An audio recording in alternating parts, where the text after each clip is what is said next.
तो वृंदावन में एक संत थे, वो रोज सोहनी सेवा करते थे, झाड़ू लगाते थे पूरे वृंदावन में, यत्र तत्र जहां उनका मन करता था उसी कॉलोनी का आज पूरी सफाई करते। सुबह 4 बजे से उनका यही भजन था, यही संध्या थी, यही नाम जप था।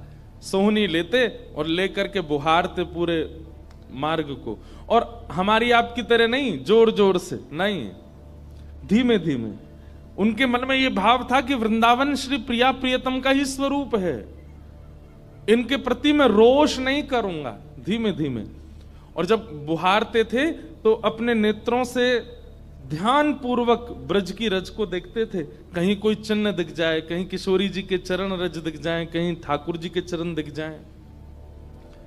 करते करते जब वर्षों बीत गए तो किशोरी जी के मन में भाव आया, हम नित्य रास के लिए वृंदावन में जाते हैं और पूरे वृंदावन को सुव्यवस्थित महात्मा करके रखते हैं, और इनकी एक ही अभिलाषा है कि हमारे चरण चिन्ह इनको दिख जाएं।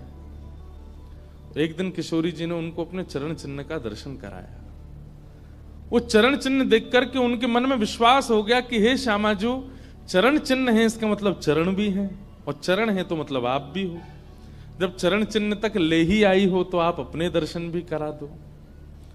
अब अगली उनकी स्थिति हो गई कि अब चरण चिन्ह नहीं, अब तो प्रत्यक्ष किशोरी जी को देखना है। लेकिन हमारे ब्रज की एक परंपरा है कि जब तक किशोरी जी की सखियां अनुमति नहीं देंगी ना, तब तक किशोरी जी के दर्शन नहीं हो सकते। इसलिए ललिता जी को मनाओ, विशाखा जी को मनाओ, यमुना जी को मनाओ, गोपेश्वर महादेव को मनाओ, सखियां जब रीझ जाएंगी तब किशोरी जी से मिलना होगा। वृंदावन रस अलग है। अभी हम 15 तारीख से जो कथा करने वाले हैं वो वृंदावन रस के ही ऊपर है। 15 से लेकर के 18 अप्रैल तक गांधी धाम कच्छ गुजरात में, जहां पर वृंदावन रसामृत पद लिखा गया, वहां उस कथा को आप लाइव सुनना, उसमें वृंदावन रस की ज्यादा चर्चा करेंगे। तो जब तक ललिता विशाखा आदि सखियां अनुमति नहीं देती तब तक किशोरी जी के दर्शन नहीं होते। लेकिन किशोरी जी तो चाहती हैं कि उनको दर्शन दें। तो एक दिन किशोरी जी ने रास करते करते अपना नूपुर वहीं छोड़ दिया, और नूपुर छोड़ करके किशोरी जी निकुंज में चली गई। आप सुबह सुबह जब सोहनी करने आए तो आपको वो नूपुर मिला, और नूपुर देख करके वो आनंदित हो गए। इतना सुंदर नूपुर, ऐसी सुंदर उसकी कलाकृति, इतना हल्का उसका वजन, इतना सुंदर उसका स्वरूप।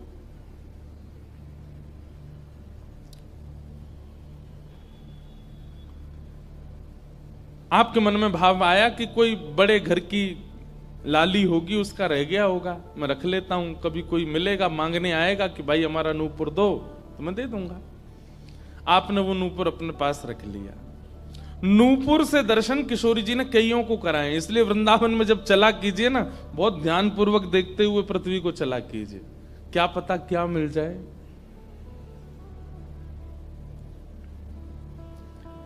सूरदास जी को भी नूपुर से ही दर्शन हुए किशोरी जी के, और आज इन महापुरुष को भी हो रहे हैं। मुझे नाम स्मृति में नहीं आ रहा है, शायद संभवतः श्याम चरण दास जी नाम था। तो नूपुर को अपने पास रख लिया। किशोरी जी का नियम है कि जब रास में जाती हैं तो सब सखियां उनका श्रृंगार करती हैं, और एक एक श्रृंगार जो उन्होंने धारण किया है वो लिख लेती हैं। कानन में कुंडल पहने हैं, गले में ये हार पहना है, उसके ऊपर मोतिन की माला पहनी है, फिर गुंजा माला पहनी है, फिर नवलखा के हार पहने, हाथन में इतने कड़ूला पहने हैं, पैरन में पाजे। क्यों? बोले रास में श्याम सुंदर आते हैं, पता ना काचौरी करके भाग जाएं। अगर एक कम रह जाए तो फिर ठाकुर जी की शामत कहाँ है, हमारी श्री जी का श्रृंगार बताओ।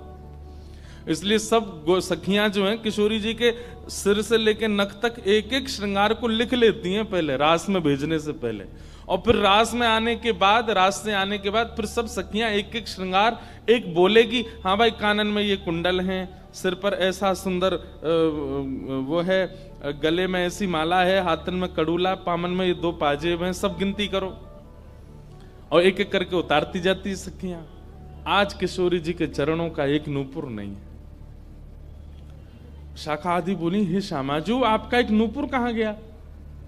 बोले अरे मो तो पतो ना है, सके नृत्य करते करते रह गए हो वृंदावन में।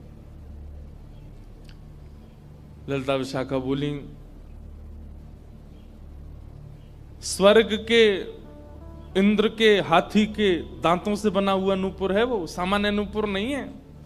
आपके ऊपर तो कोटि कोटि ब्रह्मांड वारी वारी जाते हैं किशोरी जी, पर वो नूपुर ठाकुर जी ने आपको भेंट किए हैं, बड़े बहुमूल्य नूपुर हैं। अब किशोरी जी बोली मोह ना पता कहाँ रह गए हो कहीं पे। किशोरी जी तो मन बना चुकी है ना, दर्शन देना है उनको। तो ललिता विशाखा ने विचार किया कि हम ही जाती हैं, ढूंढ के आती हैं निकुंज में, कहाँ है वृंदावन में।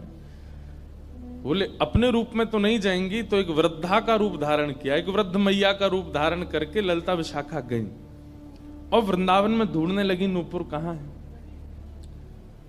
तभी ढूंढते ढूंढते वो महाराज जी सोहनी कर रहे थे, उनके सामने पहुंची। अरे बाबा हमारी लाली आई सवेरे सवेरे यहाँ पे, और बाके पाम को एक नूपुर रह गयो, तेने देखो। बाबा बोले तुम कौन हो रही? बोले हम पास के गांव की रहवारी, हमारी बहू है वो, और या की लाली है वो, जाको नूपुर रह गयो है। बाबा बोले मैं कैसे पहचान जाऊं कि तुम्हारी ही लाली का नूपुर है? भाई मनचले लोग हैं, बहुमूल्य वस्तु किसी पे देखते हैं तो सब अपना अपना बताते हैं। रोड में अगर 100 रुपया गिर जाए और 50 लोग वहां से निकल रहे हों, कि कोई पूछे भैया 100 रुपया किसका, सब अपनी जेब चेक करते, भले ही कुछ लेके नहीं थे, भले ही जेब में कुछ नहीं था, फिर भी देखते लग तो मेरा ही रहा थे, मेरे जेब में 100 रुपए तो थे।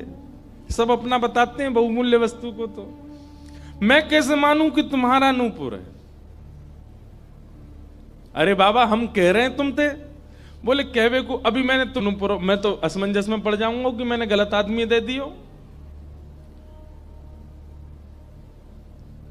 बाबा फिर कैसे मानेगो? बोले एक नूपुर मेरे पास है, एक नूपुर तुम्हारी बहू ने ही पहन रखो होगो, वाकू ले आओ और यहां लाकर के मुझे पहले नूपुर की पहचान करा तो मैं दूसरा दे दूंगा। ललिता विशाखा बोली बड़ो चतुर बाबा है, श्री जी को बुला रहा है। अरे बाबा तो शर्म ना आवे, ऐसी घर की बहू बेटी ने हम तेरे पास लेके आवेंगे?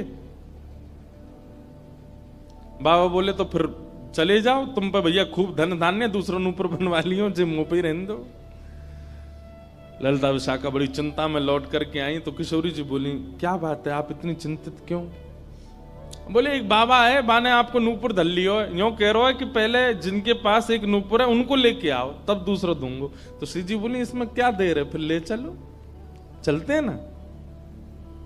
विशाखा जी समझ गई, बोले हे ललिता जी ये सब लीला किशोरी जी कर रही हैं, इनको दर्शन देना है उनको, और हमसे और आपसे स्पष्ट कह नहीं सकती, क्योंकि हम तो फिर सबको परखने लगती है ना कि इसमें कोई दोष तो नहीं, इसमें क्या गुण है। इसलिए किशोरी जी सीधे हमसे नहीं बोल करके और ये लीला कर रही हैं, इनको ले चलो। और किशोरी जी आई वृंदावन और महात्मा बैठे सोहनी कर रहे थे, और सामने से जैसे ही किशोरी जी को आते हुए देखा, बाबा ले हमारी बहू आ गई, अब नूपुर दे दे, देख यहाँ को नूपुर भी वैसा ही है। बाबा बोले मेरी आंख की कमजोर है ने, दूर से दिखना रही, पास लाके हाथ से स्पर्श कराओ। ललिता विशाखा बोली बाबा तो शर्म ना आ रही अपनी बहू को स्पर्श करा में? तो बोले चरण स्पर्श करावे में कहा देर, ले आओ। किशोरी जी समीप गई, जैसी चरण स्पर्श किए अपने हाथों से नूपुर पहना करके लिपट गए चरणों से। हे किशोरी जी, हे श्यामाजू, अब कृपा करो, मैं जानू ना तो ये दोनों कोई बूढ़ी मैया हैं और ना आप इनकी बहू, आप साक्षात किशोरी और ये ललिता विशाखा है, अब मुंह पे कृपा करो। तो किशोरी जी ने उसी नूपुर से उन महात्मा के सिर पर एक चिन्ह बना दिया, अपने नूपुर का ही चिन्ह बना दिया, और कहा बाबा अब जीवन भर ये छाप आपके मस्तक पर ही रहेगी, मेरे नूपुर की छाप। उन महात्मा के मस्तिष्क पर जैसे हमारे तिलक दिखता है, ऐसे प्रत्यक्ष नूपुर की छाप प्रत्यक्ष सबको दिखने लगी। अब ये तो थी उनके ऊपर कृपा, लेकिन इससे क्या हुआ कि वे महात्मा लौट करके जब अपने आश्रम आए तो उनके गुरुजी ने जब उनके माथे पर देखा तो वो बोले, ए तुमने अपने गुरु के द्वारा दिया हुआ चिन्ह बदल दिया? हमने जो तुमको तिलक दिया तुम वो क्यों नहीं लगाते, ये क्या लगाए घूम रहे हो। तो हाथ जोड़ के निवेदन किया, गुरुजी ये कोई तिलक नहीं है, ये कोई चिन्ह नहीं है, ये तो मेरी किशोरी जी ने कृपा करके अपने नूपुर का चिन्ह मुझे दे दिया है। तो गुरुदेव बोले, हाँ तू बहुत बड़ा भक्त है ना, किशोरी जी आकर के तुझको चिन्ह देंगी। कोई माने नहीं, सब बोले जाओ इसको मिटा के आओ, और जो मैंने तुमको चिन्ह दिया है वो लगाओ। अब पहले तो उनके हाथ कांपे कि मैं इसको कैसे मिटाऊं, लेकिन गुरु आज्ञा से ऊपर कोई नहीं। देखो ये गुरु निष्ठा होती है। किशोरी जी ने भले ही चिन्ह दिया, लेकिन गुरु आज्ञा है तो ठीक है। गए यमुना जल से, सुबह से शाम हो गई मिटाते मिटाते, लेकिन वो चिन्ह मिटा नहीं उनसे। शाम को लौट करके आश्रम आए तो गुरुजी बोले, मैंने तुझे सुबह टोका था ना ये चिन्ह मिटा के आ, और तू अभी भी नहीं मिटा रहा। बोले गुरुजी मैंने प्रयास तो बहुत कर लिया लेकिन ये मिट नहीं रहा है। तब भी उनके गुरुजी माने नहीं। अब तो महाराज ये होने लगा कि गुरुजी को इतना क्रोध आ गया कि ये इतना हट कर रहा है कि हमारे द्वारा दिया गया तिलक चिन्ह उसको अस्वीकार करके और ये मनमुखा चिन्ह लगाए घूम रहा है माथे पर। गुरुजी ने सब अपने परिकर के लोगों को बैठा करके पंचायत करी आश्रम में। बोले इसको निकालो, जब हम में श्रद्धा नहीं, हमारे स्वरूप में श्रद्धा नहीं, हमारे तिलक में श्रद्धा नहीं, तो क्यों रहता है यहाँ पे। वो रोते रोते बोले गुरुजी मैं सत्य बोल रहा हूं, ये किशोरी जी ने चिन्ह दिया है और मैं खूब प्रयास कर रहा हूं, नहीं तो आप प्रयास कर लीजिए, ये मिट नहीं रहा है। अच्छा अब हमसे चाहता है कि हम तेरे माथे को छू करके मिटाएं, नहीं माने। तब उन्होंने नेत्र बंद करके किशोरी जी का स्मरण किया, हे श्यामाजू मैं किसी को प्रमाणित ये नहीं करवाना चाहता कि आप मुझे मिली हो, पर मेरे गुरु के चित्त में मेरे प्रति अविश्वास आ रहा है, इसके लिए कोई आप लीला करो। तो भगवान के सखा श्री सुबल जी की ये आराधना करते थे। ये जो महापुरुष थे ये ठाकुर जी के सखा सुबल का चिंतन करते थे कि कभी मैं ठाकुर जी से मिलने का मन हो तो सुबल, जैसे भगवान के सखा है ना, तनसुका मनसुका धनसुका मधुमंगल श्रीदामा सुबल, तो ये सुबल का चिंतन करते थे कि सुबल कभी कृपा करेंगे तो मुझे ठाकुर जी से मिला देंगे। ऐसे सखियों का चिंतन करते हैं किशोरी जी के दर्शन करने वाले, और सखाओं का चिंतन करते हैं ठाकुर जी का दर्शन करने वाले। तो इस सुबल का चिंतन करते थे। तो किशोरी जी ने सुबल को बुलाया। सुबल आए, श्यामाजू आज्ञा करो। बोले आपको हमारा एक काम करना है। एक महात्मा पर हमने कृपा करके उसको अपने नूपुर का चिन्ह दिया है और उनके गुरुदेव को विश्वास नहीं हो रहा कि ये चिन्ह हमने दिया है, इसलिए वो आपकी आराधना करते हैं, आपको बहुत बचते हैं। आप जाकर के हमारी तरफ से ये प्रमाण दे दो कि हमने चिन्ह दिया, क्योंकि उस सभा में कई लोग ऐसे हैं जिनको मेरे दर्शन का अधिकार नहीं है और मैं तो जाना चाहती हूं पर ये ललिता विशाखा मुझे जाने नहीं देंगी, इसलिए आप जाकर के वहां प्रमाणित कर दो कि ये चिन्ह मैंने दिया है। तब भगवान के सखा सुबल साक्षात उस आश्रम में प्रकट हो गए और प्रकट होकर के जैसे देखा दिव्य देह, दिव्य तनु, दिव्य तेज निकल रहा है, सबने प्रणाम किया। बोले कि ये आपका परिचय। बोले मैं भगवान का सखा सुबल हूं। देख करके सबने बोले आप कैसे आए। बोले हे गुरुदेव आप अपने शिष्य पर इतने रोष कर रहे हो, ये चिन्ह ये किशोरी जी ने ही इनके माथे पर पधराया है, आप इनके ऊपर नाराज मत हो। अब सुबल प्रमाणित करके चले गए। अब क्या हुआ, गुरु जी को आत्मग्लानि होने लगी। बोले मैं गुरु हूं और मेरे चेला को ठाकुर जी मिल गए, श्री जी मिल गई और मुझे विश्वास नहीं हुआ। तब गुरु जी ने अपने गुरुजनों को, अपने श्रेष्ठ जनों से जाकर के कहा कि मुझसे अपराध बना है। ठीक है, गुरु शिष्य के ऊपर क्रोध कर सकता है, उसका कोई दंड नहीं होता, पर किशोरी जी के द्वारा कृपा की गई, मैंने उस पर प्रश्न चिन्ह उठा दिया, इसका तो मुझे दंड मिलना चाहिए। तब सब रसिक जनों ने विचार किया। बोले इसका क्या दंड दें। तो बोले आप एक काम कीजिए, दंडोत्सव कीजिए। दंडोत्सव।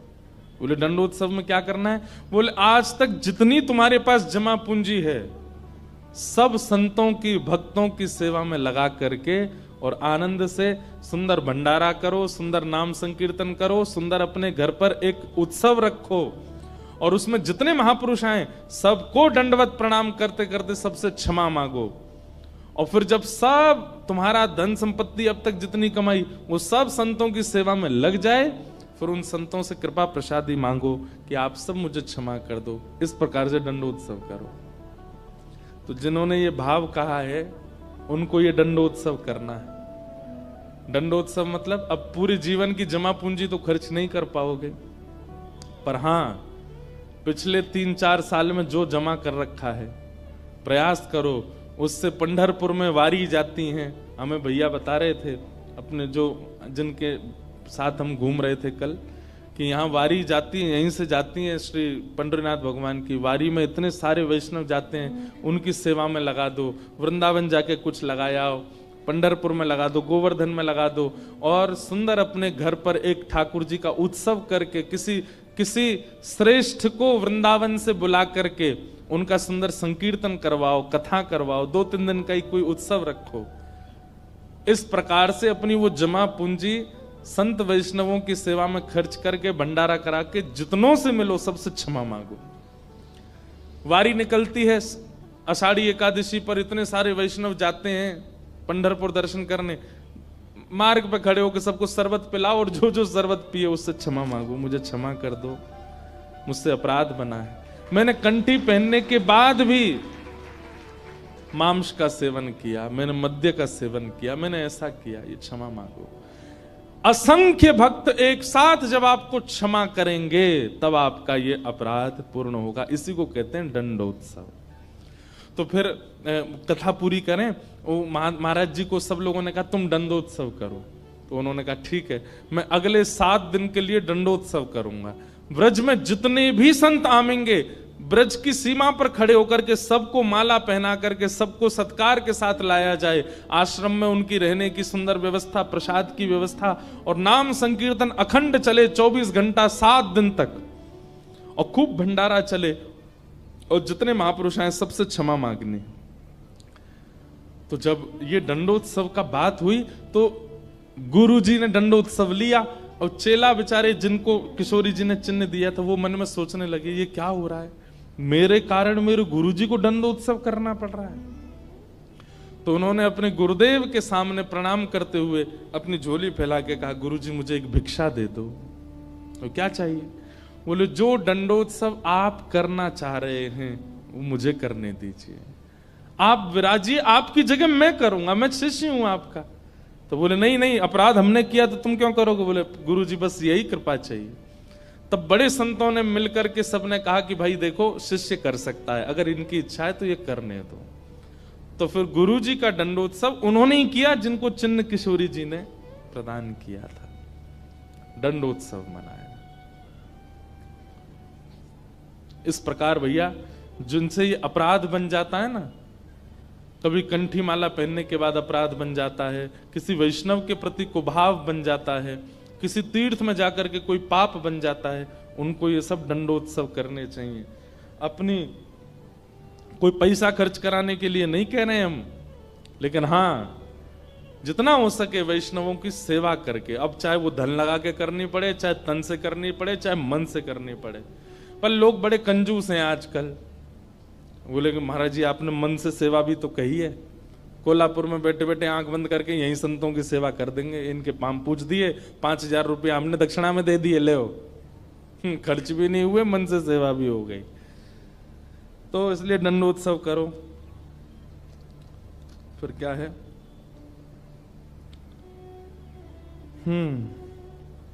और अगर किसी दिन ठाकुर जी रीच जाएं और दर्शन मिल जाए तो उसके बाद जीवन में क्या? किसी का भाव है कि आप कहते हैं महाराज जी कि ठाकुर जी से कुछ मत मांगो, पर अगर ठाकुर जी से कुछ मांगना है तो ठाकुर जी को मांगो। ठाकुर जी अगर मिल गए तो फिर उसके बाद क्या? ये तो भाई जब मिल जाएंगे तब मैं पूछूंगा आपसे, उसके बाद क्या? सही बात तो ऐसी है कि ठाकुर जी मिल जाएंगे ना, ठाकुर जी सदा के लिए तो नहीं रहेंगे, थोड़ी देर दर्शन देके चले जाएंगे और फिर आपके चित्त में अखंड प्रेम प्रज्वलित करके जाएंगे। अनंत प्रेम के रस में आप डूबने लगोगे, जिसको देखोगे उसी के प्रति प्रेम उत्पन्न होने लगेगा, उसी के प्रति श्रद्धा भाव, उसी में ही वैष्णव दर्शन होने लगेगा। छके रहोगे सदा कृष्ण प्रेम में, जैसे मीराबाई। जिन भेषा मेरो सावरो रीझे, जिन भेषा मेरो सावरो रीझे, जिन भेषा मेरो गिरधर रीझे, जिन भेषा मेरो गिरधर रीझे, जिन भेषा प्यारो विठ्ठल रीझे, जिन भेषा प्यारो विठ्ठल रीझे, सोही भेष धरूंगी हो मैं तो सोही भेष धरूंगी। अरे हाँ मैं तो सोही भेष धरूंगी हो मैं तो सोही भेष धरूंगी। अरे हाँ मैं बैरागन होऊंगी, मैं बैरागन होऊंगी। ओ बाला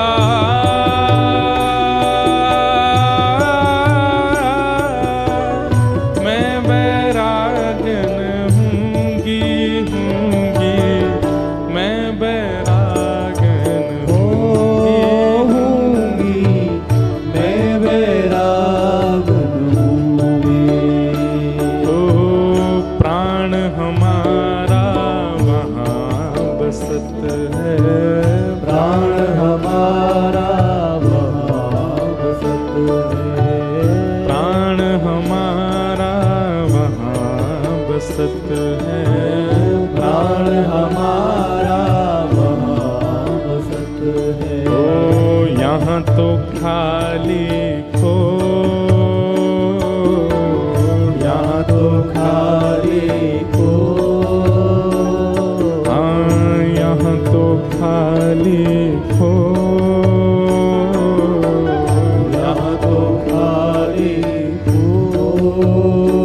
ओ मात पिता परिवार सोई है, मात पिता परिवार सोई है, मात पिता परिवार सोई है, मात पिता परिवार सोई है। ओ कहिए तिनका तो भला, कहिए तिनका तो, हाँ भला कहिए तिनका तो, भला कहिए तिनका तो। अरे हाँ मैं बैरागन होऊंगी, मैं बैरागन होऊंगी, मैं बैरागन होऊंगी, मैं बैरागन। गाओ भाव से ओ बाला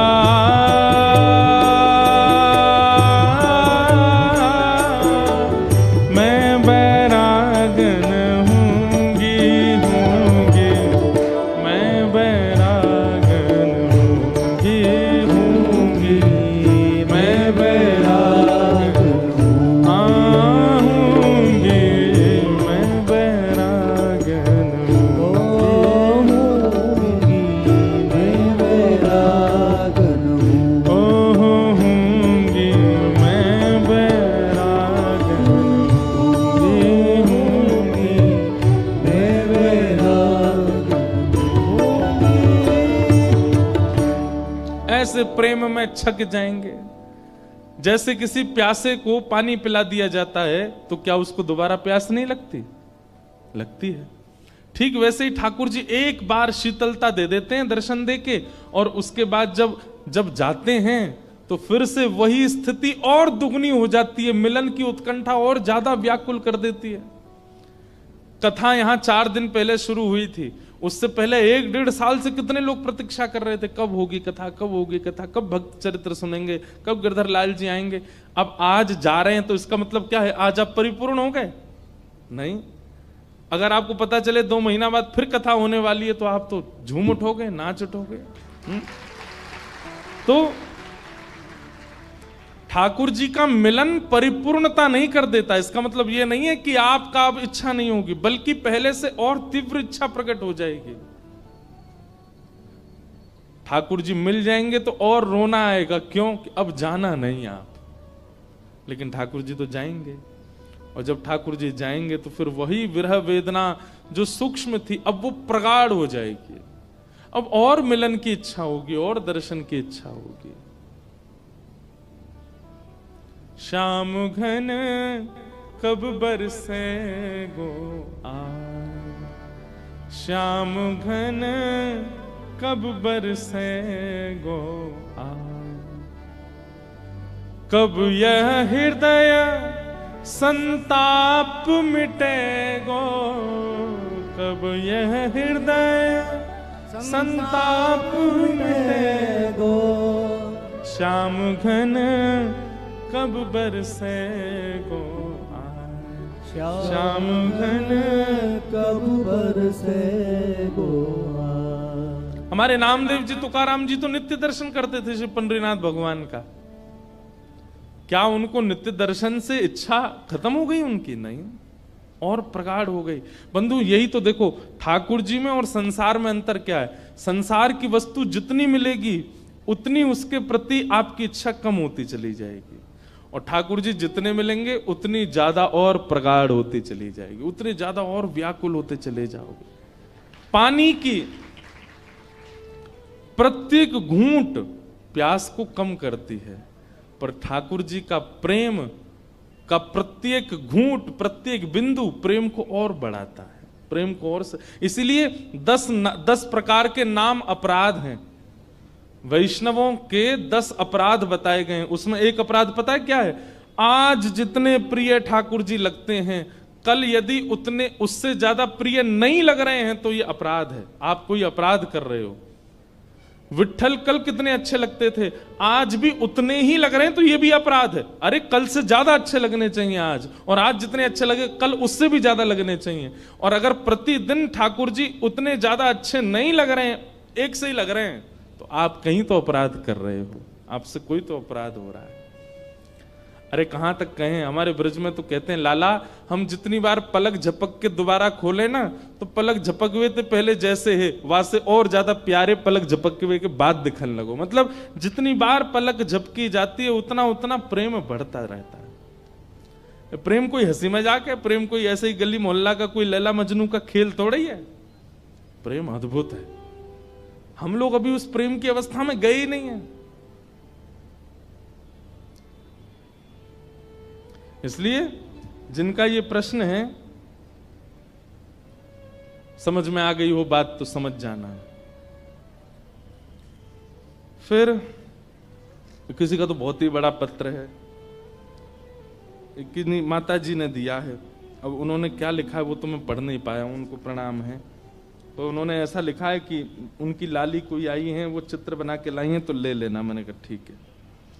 फिर किन्हीं का भाव है कि जय श्री कृष्ण, दंडवत प्रणाम महाराज जी, आत्मा की उत्पत्ति का कारण क्या है? लो, अब ये खीर में नमक आ गई है, और प्रेम रस चर्चा के बीच में अब बिल्कुल गुड़, बिल्कुल वह जो है, अब देखो, लेकिन फिर भी हम इसको खीर में ही गुड़ की तरह बोल देते हैं। आत्मा की उत्पत्ति का कारण क्या है? फिर आपने बहुत सारी बातें लिखी हैं। हमारी आत्मा इस जन्म मृत्यु के चक्कर में फंस जाती है या निकल जाती है, और फिर हम हमारे श्री जी ठाकुर जी के पास आत्मा स्वरूप में ही रहते हैं, सेवा करते हैं। परंतु जो इस जन्म मृत्यु के चक्कर में अज्ञान की वजह से फंस जाता है, इसके लिए तो ये बहुत दुख का कारण है। तो फिर परमात्मा ने ठाकुर जी ने आत्मा की उत्पत्ति क्यों की? आत्मा की उत्पत्ति का कारण क्या है?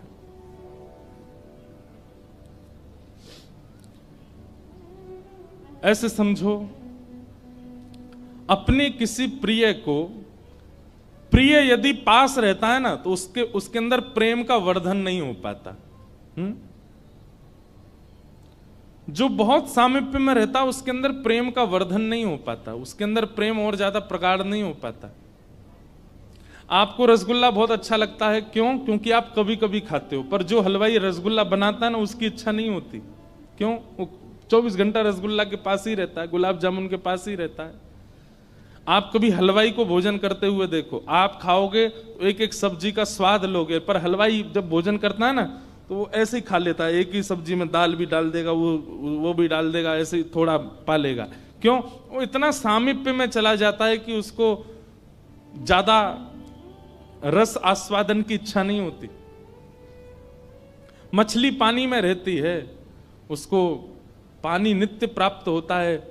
हमारी आपकी तरह प्यास लगने पर वेदना जैसी होती है, वो वेदना का उसको अनुभव नहीं हो पाता।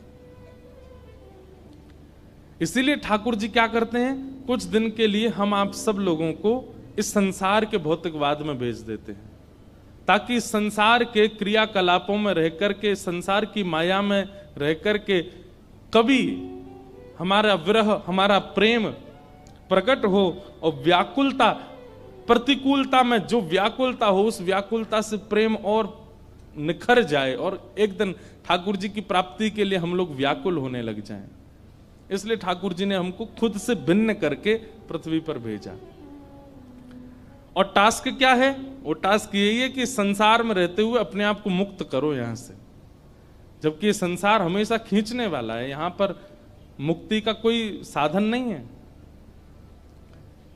लेकिन बंधुओं, श्री हनुमान जी महाराज, आज जिनका जन्मोत्सव है, उन्होंने मुक्ति को स्वीकार नहीं किया। यत्र यत्र रघुनाथ कीर्तनम तत्र तत्र कृतमस्तकांजलिम बाष्पवारी परिपूर्ण लोचनम मारुतिम नमत राक्षसांतकम। हनुमान जी इस पृथ्वी पर आए और ठाकुर श्री राम जी के प्रति उन्होंने खूब प्रेम प्रकट किया, लेकिन जब मुक्ति की बात आई तो हनुमान जी बोले, मुक्ति प्राप्त करके वैकुंठ मिलेगा, क्या वैकुंठ में आपकी कथा मिलेगी? ठाकुर जी बोले, नहीं, कथा तो नहीं होती वहां पे। तो बोले, फिर मुझे मुक्ति नहीं चाहिए, मुझे तो यहीं रहने दीजिए, पृथ्वी पर ही। इसीलिए चारों युग प्रताप तुम्हारा, चारों युगों में श्री हनुमान जी रहते हैं पृथ्वी पर, ताकि ठाकुर जी के दर्शन कर सकें।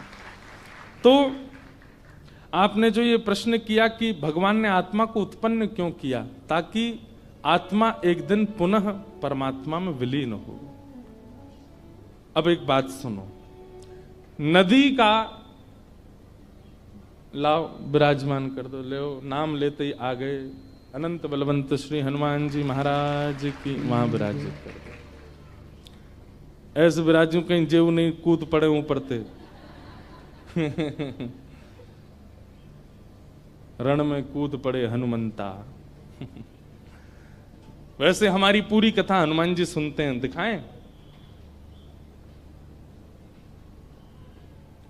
ये हमारे हनुमान जी महाराज हैं, पूरी कथा सुनते हैं। प्रभु चरित्र सुनवे को रसिया, राम लखन सीता मन बसिया। और हमारे हनुमान जी की एक विशेष बात बताएं, ये वीर हनुमान नहीं है, ये गदा वाले हनुमान जी नहीं है, ये कीर्तन वाले हनुमान जी, कीर्तनिया हनुमान जी। दोनों हाथ में करताल है और दोनों भुजा उठा। आप लोग कभी ताली नहीं भी बजाते तो हम इनको देखते हैं, ये तो बजा रहे। हम कोई भी कीर्तन गाते हैं, हमारे हनुमान जी की दोनों भुजा ऊपर रहती है। पूरी कथा, पहली कथा से हमारी पूरी कथा सुन रहे हैं, और ये एक महापुरुष के द्वारा प्रदत्त हनुमान जी हैं, हम इन्हीं को ही कथा सुनाते हैं। ऐसे हनुमान जी महाराज।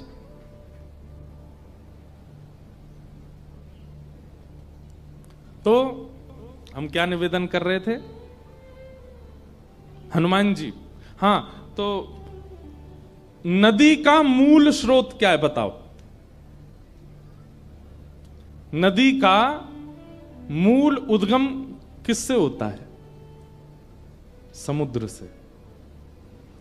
समुद्र में जब ताप पड़ता है, वही ताप ही वायु बन के आकाश में जाता है, बादल बन जाता है, और वही बादल जाकर के जब बरसता है तो नदी में जल बनता है। वही बादल हिमालय में पहुंच जाते हैं तो बरस करके बर्फ बन जाते हैं, और वहीं से वो कोई गौमुख में होकर के, कोई यमुनोत्री में होकर के, कोई कहीं होकर के वो स्रोत बन करके नदी के रूप में प्रकट होते हैं, और प्रकट होकर के चलते जाते हैं, चलते जाते आकर के पुनः समुद्र में मिल जाते हैं। ठीक वैसे ही हमारा मूल उद्गम स्थान श्री ठाकुर जी हैं, पर ठाकुर जी ने हमको स्वयं से विलग करके इस संसार रूपी पर्वत पर भेजा, जहां खूब प्रकार की रुकावटें आते हैं, खूब प्रकार के मोड़ आते हैं, खूब प्रकार की सक्रिय स्थान आते हैं, और इन सब से लड़ते झगड़ते और सब जगह से कूदते फांदते उछलते हुए हम लोग कहां जाते हैं?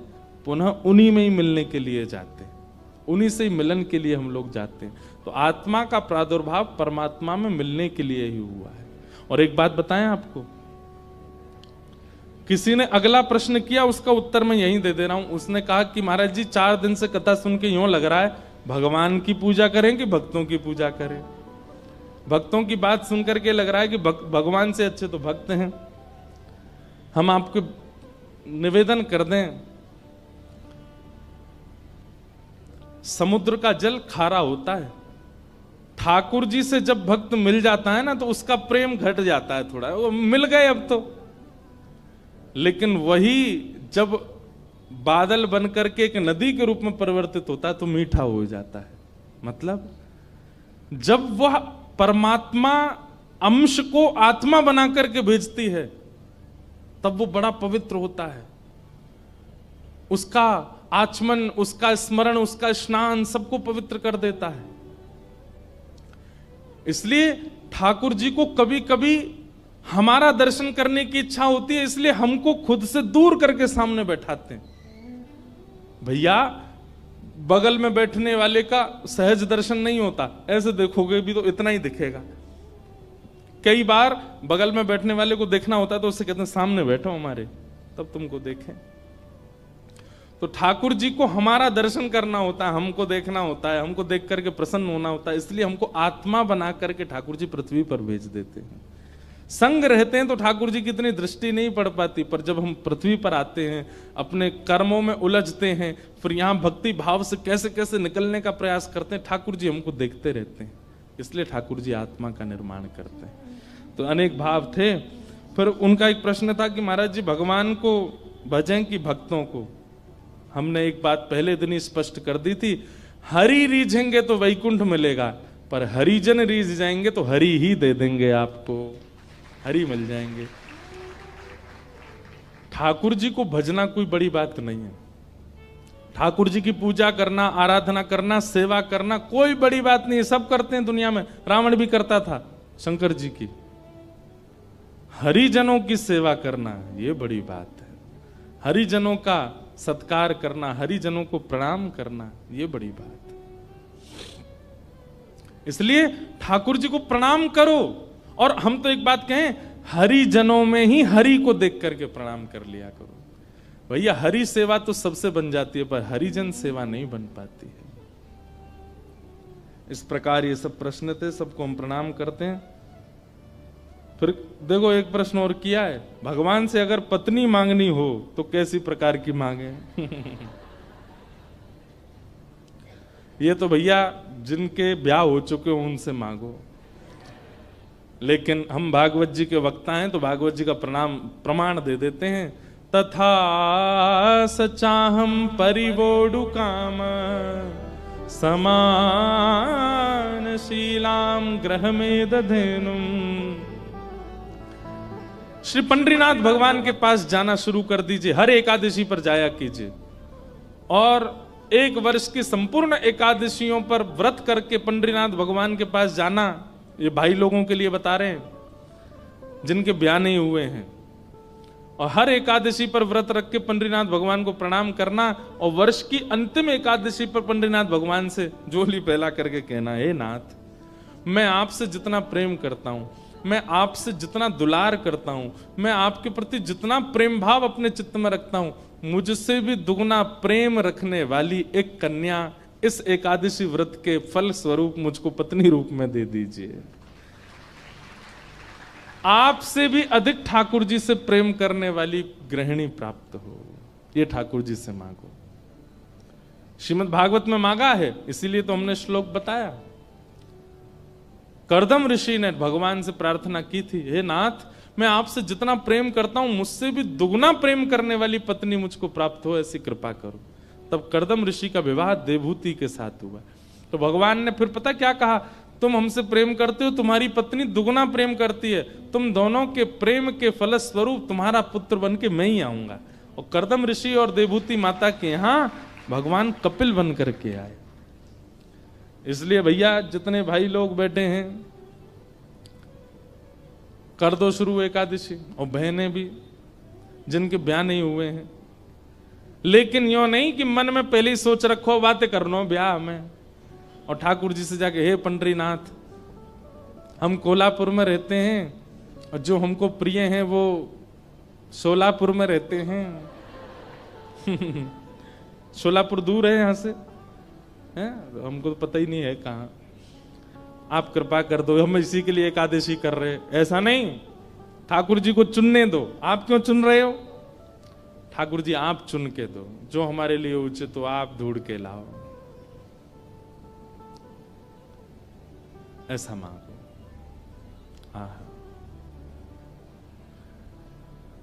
तो इस प्रकार ये सब प्रश्न थे, सबको हम प्रणाम करते हैं। श्री हनुमान जी महाराज के बारे में थोड़ी देर चर्चा करके फिर हम वाणी को विराम देंगे। बोलो अनंत बलवंत श्री हनुमान जी महाराज की जय। बंधुओं,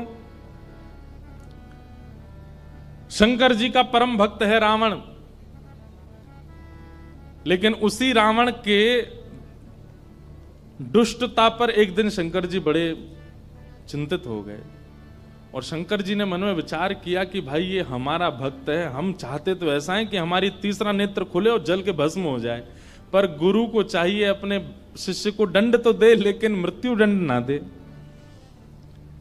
लेकिन ये काम ऐसे कर रहा है और ये आगे भी ऐसे कार्य करेगा कि इसको मृत्यु दंड ही मिलना चाहिए और मेरे द्वारा ही मिलना चाहिए, क्योंकि मेरे इष्ट राम को ही परेशान करेगा।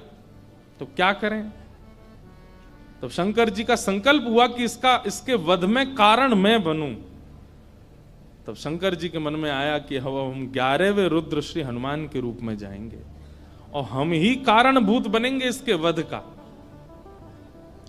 और एक पंथ दो काज होंगे, रावण का वध भी हो जाएगा और मेरे इष्ट श्री राम जी की मैं भक्ति भी करूंगा, सेवा भी करूंगा, उनसे प्रेम भी करूंगा। अभी तो मैं शिव स्वरूप में हूं, मुझे ईश्वर तत्व माना जाता है और मैं ईश्वर तत्व हूं भी। इस कारण से कई बार ऐसा होता है बंधुओं कि अगर शिव जी को राम जी का भक्त बता दो, शैव बड़े नाराज हो जाते हैं, हमारे शंकर जी बड़े हैं, आप उनको राम भक्त क्यों कह रहे हो। कई बार शंकर जी को कृष्ण भक्त बता दो तो शैव लोगों को बड़ी क्रोध आता है, बोले हमारे महादेव कोई कृष्ण के भक्त हैं। लेकिन वास्तवता यही है भैया, आप मानो चाहे मत मानो। आप मंदिर में जाकर के ओम नमः शिवाय कहते हैं महादेव के आगे, उनको प्रसन्नता होती होगी, लेकिन आप मंदिर में जाकर के राम राम राम राम कहते हैं तो महादेव अत्यंत प्रसन्न हो जाते हैं।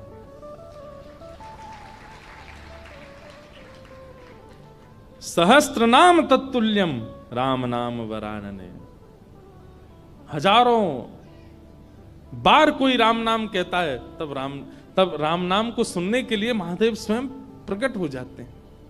कृष्ण नाम सुनकर के स्वयं प्रकट हो जाते हैं महादेव। तो महादेव ने विचार किया कि मेरे इष्ट की सेवा भी हो जाए और ये दुष्ट रावण का वध भी कारण मैं बनूं। तब महादेव ने विचार किया और ऋषियों से कहा कि भाई ऐसा हमारा मन का विचार है कि हमारा ही तत्व जावे पृथ्वी पर और राम जी की सहायता करे रावण वध में और राम जी की सेवा आराधना भी कर ले।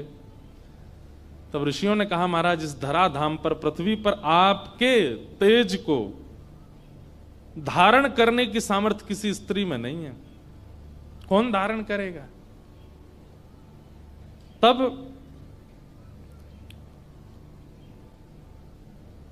ब्रह्म लोक की एक अप्सरा थी, उनका नाम था कुंजस्थला। उन्होंने एक ऋषि का उपहास किया, बहुत ध्यान से सुनिएगा, और उस उपहास के कारण ऋषि ने उनको शाप दे दिया कि तुम बानरी हो जाओ। इतनी जोर से हंस रही हो संतों के ऊपर। एक बात बता दें आपको, जो संत ऋषि महंत भक्त वक्ता वैष्णवों के ऊपर या उनकी भक्ति के ऊपर हंसी करते हैं, उनको ही बानर बनना पड़ता है अगले जन्म में। इसलिए कभी किसी भक्त की हंसी मत करना। तो कुंजस्थला को शाप दे दिया, बोले जाओ तुम बानरी बन जाओ। लेकिन क्रोधापि देवेन वरेण तुल्यम, बड़े लोगों का क्रोध वरदान के समान होता है। वो क्रोध में श्राप तो होता है पर उसमें वरदान भी होता है। कुंजस्थला अंजनी मैया के रूप में पृथ्वी पर प्रकट हुए और आपका विवाह बानर राज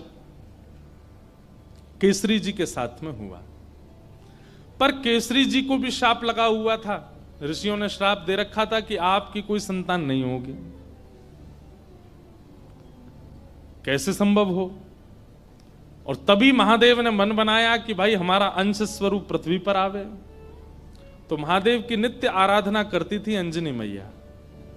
ऋषियों ने अंजनी मैया को चुना, बोले यही हैं जो महादेव के तेज को, महादेव के बल को, महादेव के जो आत्म तत्व है उसको भीतर स्वीकार कर सके। इनका तप अद्भुत है।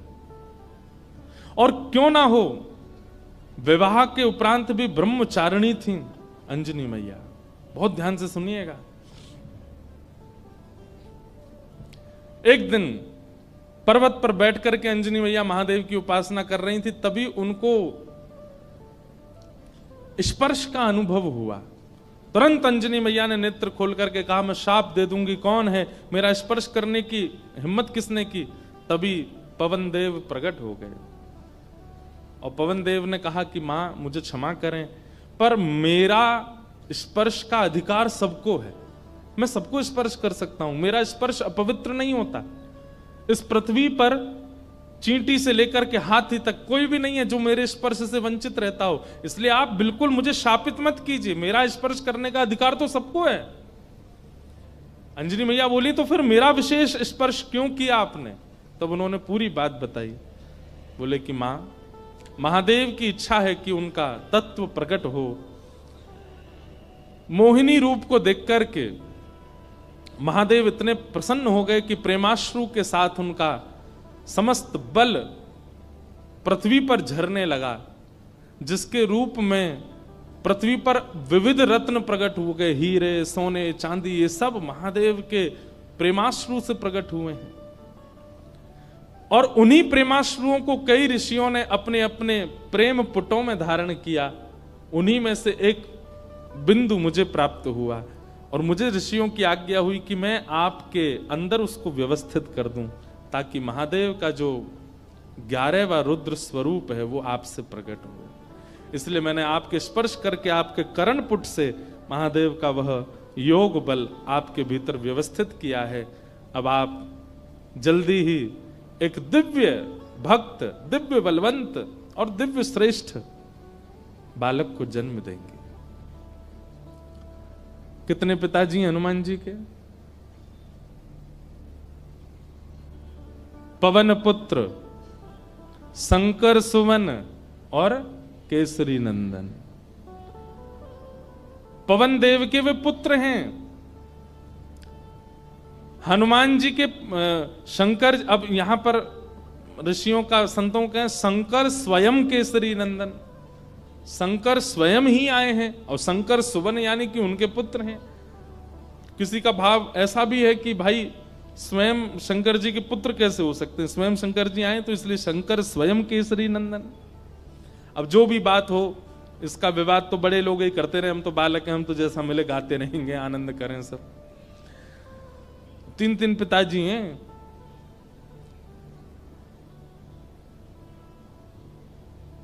इस प्रकार आज ही के दिन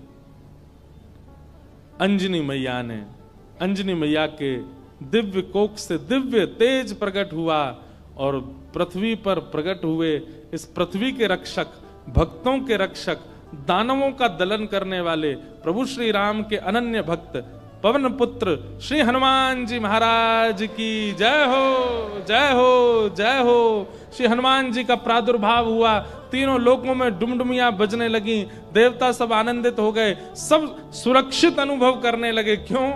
बोले अब हमारी रक्षा करने वाले आ गए। श्री हनुमान जी महाराज का प्रादुर्भाव हुआ। देवताओं ने आकर के सबने उनको बल प्रदान किया, किसी ने बल प्रदान किया, किसी ने गदा प्रदान की, किसी ने बुद्धि प्रदान की, किसी ने मेधावी, इस प्रकार से सब देवताओं ने आकर के हनुमान जी महाराज को दिव्य दिव्य तेज प्रदान किया। पर भैया एक बात सुनिएगा, हनुमान जी महाराज के पास एक भी वस्तु ऐसी नहीं है जिसकी कमी हो। वो भले ही बानर थे, पर बानर रूप में भी इतने सुंदर थे कि उनको देखने के लिए राम जी लालायित रहते थे कि कोई हनुमान जी को मेरे सामने बैठा दो। आज भी अनेक हनुमान मंदिरों में आप देखेंगे हनुमान जी के सामने ही राम जी बैठे होंगे। प्रियतम को सामने बैठाया जाता है, भले ही भक्त हैं हनुमान जी, लेकिन राम जी को उनका दर्शन इतना अच्छा लगता है, पूरा विश्व राम जी को देखता है, पर राम जी हनुमान जी को देखते हैं। और इस सुंदरता का कारण क्या है कि हनुमान जी में इतनी योग्यताएं हैं, पर सारी योग्यताएं भक्ति से ढकी हुई हैं। हम लोग कैसे हैं? हमारी सारी योग्यताएं प्रकट रहती हैं। कोई व्यक्ति अगर बहुत बुद्धिमान होता है ना, उसके रूप से ही पता चल जाता है कि बहुत बुद्धिमान है। ये देखो हनुमान जी डोल रहे हैं, भाई आ जाओ, आहा आ जाओ, मंच पे आ जाओ। ये देखो पूंछ से लपेट दो एक आध पंडित जी को। अनंत बलवंत श्री हनुमान जी महाराज की। यहाँ बैठ जाओ आगे, ये स्पीकर के आगे बैठ जाओ। हाँ बैठ जाओ। हनुमान जी बेचारे दांत नहीं है इनके, बैठ जाओ। खड़े रहोगे थक जाओगे। हे हनुमान जी बैठ जाओ, पूंछ संभाल के। गदा नीचे धर दो, गदा नीचे रख दो, थक जाओगे। बस ऐसी कथा सुनते रहो। बोलो हनुमान जी महाराज की जय। तो हनुमान चालीसा करके ही जाना सब लोग, उससे पहले मत चले जाना। हम लास्ट में ही करेंगे कि आप चले नहीं जाओ। आपसे पहले तो हमको जाना है। पर तो क्या बता रहा था मैं? हाँ, हनुमान जी में सारे गुण हैं। अष्ट सिद्ध नवनिधि के दाता, असवर दीन जानकी माता। अष्ट सिद्ध नवनिधि के दाता, अष्ट सिद्धियां हैं, नवनिधियां हैं। महाराज हम पे तो एक सिद्धि आ जाए, सिद्धि नहीं भी आवे तो हम लोग फूले नहीं समाते। उन पे तो 8 सिद्धियां हैं, 9 निधियां, पर फिर भी हनुमान जी महाराज इतने दीन कैसे? भक्ति। किसी का ज्ञान प्रधान होता है, किसी का स्वरूप प्रधान होता है, किसी की योग्यताएं प्रधान होती है, पर हनुमान जी महाराज ने सबको गौड़ करके अपने भक्ति को प्रधान रखा है। अच्छा एक बात बताएं, हनुमान जी का एक गुण है, बहुत ध्यान से सुनिएगा। हम सब में कोई योग्यता आ जाती है, जैसे किसी को गाना आ जाए, किसी को बजाना आ जाए, किसी को नाचना आ जाए, तो अपने उस गुण के स्वामी हम खुद बन जाते हैं। जो भी गुण है हमारे अंदर, उस गुण के स्वामी कौन है? हम खुद बन जाते हैं। पर हनुमान जी ने अपने सारे गुणों का स्वामी राम जी को बना दिया है। मेरे अंदर बल भी है तो राम जी की कृपा, मेरे अंदर बुद्धि भी है तो राम जी की कृपा, मेरे अंदर योग्यताएं भी हैं तो राम जी की कृपा। मैं सब जानता हूं पर अपने मन से कुछ नहीं करूंगा, राम जी कहेंगे तो ही करने जाऊंगा, तो ही करूंगा। पर हम लोग कैसे हैं? सारे गुणों को, सारी श्रेष्ठताओं को अपने ऊपर ले लेते हैं, इसलिए हम लोगों का उससे कल्याण नहीं होता, उससे कहीं ना कहीं हमारा मन विक्षिप्त रहता है। एक लीला सुना करके फिर हनुमान चालीसा गाते हैं। ठाकुर जी भी आ गए हैं। जैसे किसी की विदाई होती है तो कोई बहुत रोता है ना, तो उसको अंदर कमरे में ले जाके समझाते हैं। ऐसे बेचारे के समझा बुझा के लाए, बोले फिर आएंगे कोल्हापुर में, फिर भक्त चरित्र होगा, आप चल दो, ऐसे मत करो।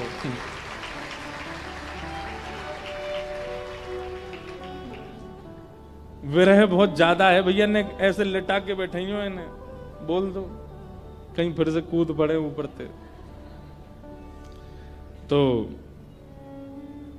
एक लीला सुनिए, सब लोग इधर देखो, उसके बाद हम कथा विश्राम करेंगे। हनुमान जी लौट रहे थे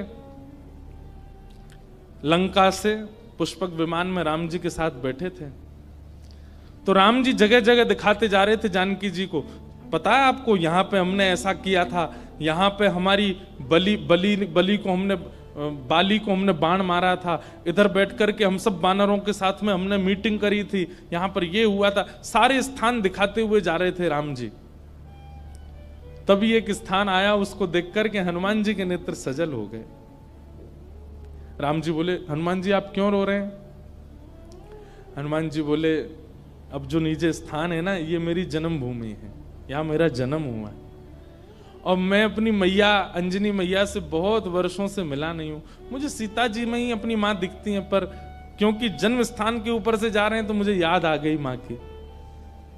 राम जी बोले, इसी वक्त यहीं पर ही विमान रोको, नीचे चलो, तुम अपनी माँ से। नहीं नहीं भगवान लेट हो जाएंगे। बोले नहीं, कोई देरी नहीं, हम भी मिलेंगे, हमारे हनुमान जी की माता जी का हम भी दर्शन करेंगे। हनुमान जी बोले, आप मिलेंगे मैया से? बोले हाँ मिलेंगे, चलो। और महाराज, अब कई लोग तो अलग अलग स्थान बताते हैं, पर एक प्रकार से श्री हनुमान जी महाराज महाराष्ट्र में जन्मे, नासिक के पास में श्री हनुमान जन्म स्थान है, ऐसा माना जाता है। सब लोग अलग अलग स्थान मानते हैं, पर हम नासिक में गत वर्ष 1 महीना थे तो वहां हमको वहीं बताया गया कि यहीं पर ही श्री हनुमान जी महाराज का जन्म हुआ। दंडक वन, दंडकारन वन।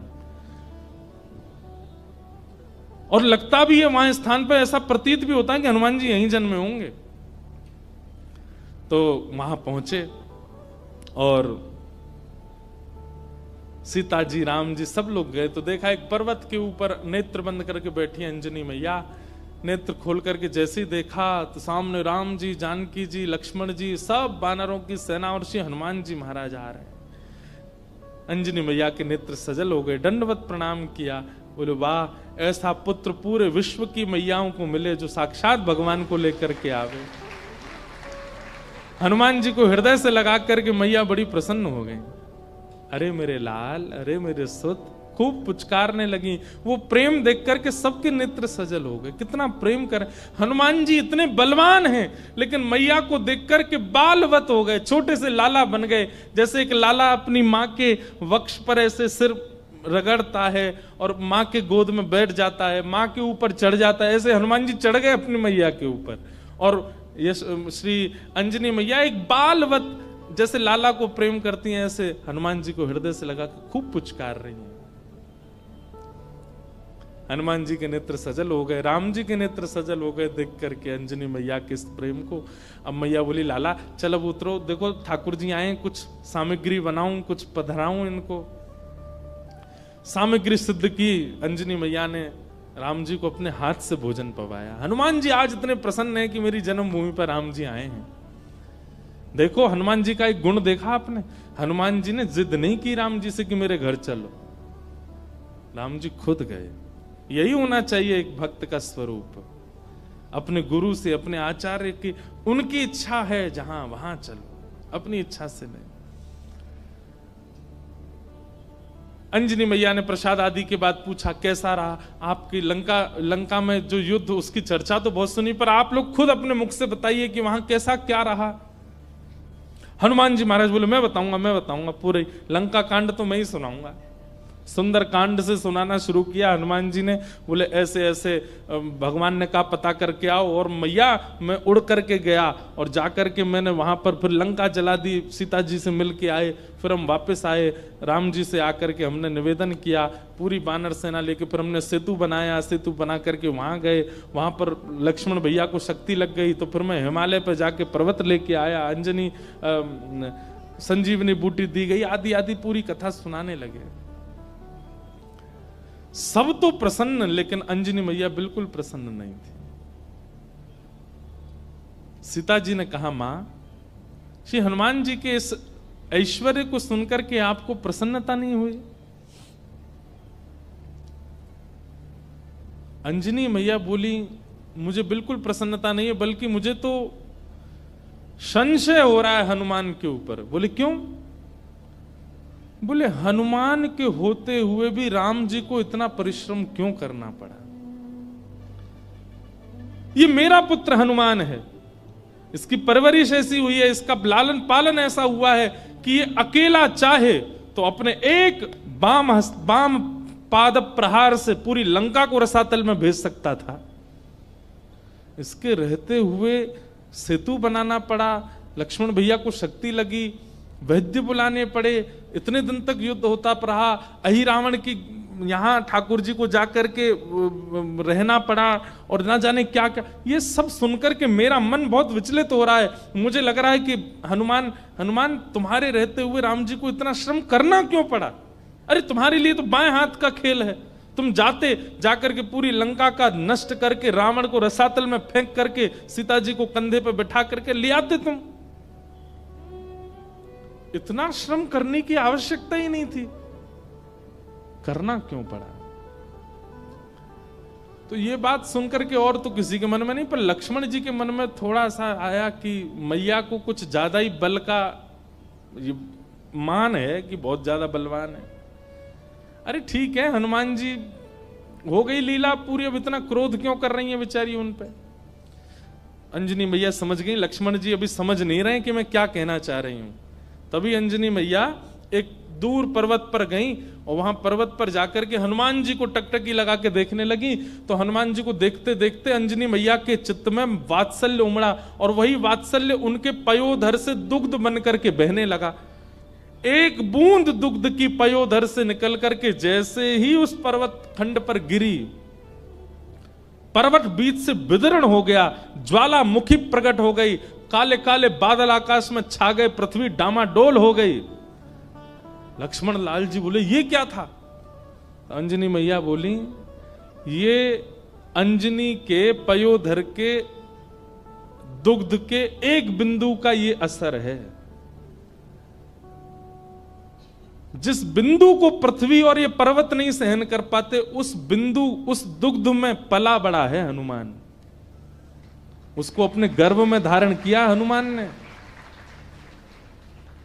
अंजनी के दूध को गर्भ में धारण करने की सामर्थ्य किसी की नहीं है। जीवन पर्यंत विवाहिता होते हुए भी, बालक होते हुए भी ब्रह्मचारिणी है अंजनी मैया। उनके दुग्ध को पिया है हनुमान ने, और उसके रहते हुए, इतना बलवंत होते हुए भी ये सब करना पड़ा। तब अंत में राम जी उठे, बोले मैया आप हनुमान जी के बल पर किसी को संशय नहीं है, किसी को शक नहीं है, पर हनुमान जी में एक गुण है क्या कि वे अपने बल को अपना नहीं मानते, वो मेरा मानते। वे चाहे तो जाकर के रावण को मार सकते थे, लेकिन वहां भी चिंतन कर रहे थे राम की आज्ञा नहीं है मुझे।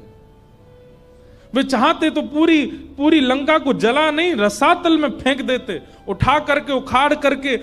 हनुमान जी महाराज ने, एक कथा आती है कि रावण की सेना में चिरंजीवी सेना भी थी रावण की, मतलब उनको कोई मार ही नहीं सकता, उन्होंने अमृत पिया रखा था, वो मरेंगे ही नहीं, चाहे उनको सुदर्शन चक्र काट दे, चाहे उनको गदा से मार दिया जाए, उनकी मृत्यु नहीं हो सकती।